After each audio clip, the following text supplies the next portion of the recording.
মা রান্না বান্না হয়ে গেছে? হ্যাঁ, রান্না বান্না ফুল কমপ্লিট, একদম সব টেবিলে সুন্দর করে গুছিয়ে দিয়েছি।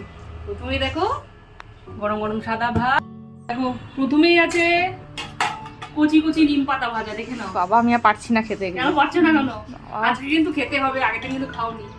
সাথে আছে পাকা ফুল বিচি ভাজা, রসুন ফোড়ন দিয়ে ভাজা করেছি, খেতে ভালো লাগে। আর বেশি দিন পাবো না, যেমন খেয়ে নিই। আর সাথে আছে আলুর চোখা, আলুর চোখা খাওয়ার জন্য যেটা করেছি সেটা আমি দেখাচ্ছি। সাথে আছে টকের ডাল।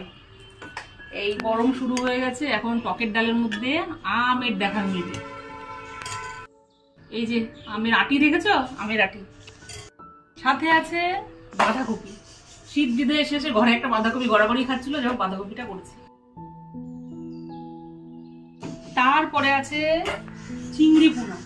এই রেসিপিটা খুব তাড়াতাড়ি কিন্তু মিত্রবাড়ি ডায়েরিতে আসছে, যেটা ফেসবুকে। অবশ্যই তোমরা কিন্তু চ্যানেলটাকে ফলো করে আমাকে কিন্তু এগিয়ে নিয়ে যেতে একটু সাহায্য করো। এই হলো আজকে দুপুরবেলাকার একদম দুর্দান্ত তৃপ্তিদায়ক মেনুগুলো কেমন হলো তোমরা কিন্তু কমেন্ট করে অবশ্যই জানাবে। আজকের মতো এই পর্যন্ত, আবার দেখা হবে নতুন কোনো ভিডিওতে। ততক্ষণে যেন টাটা।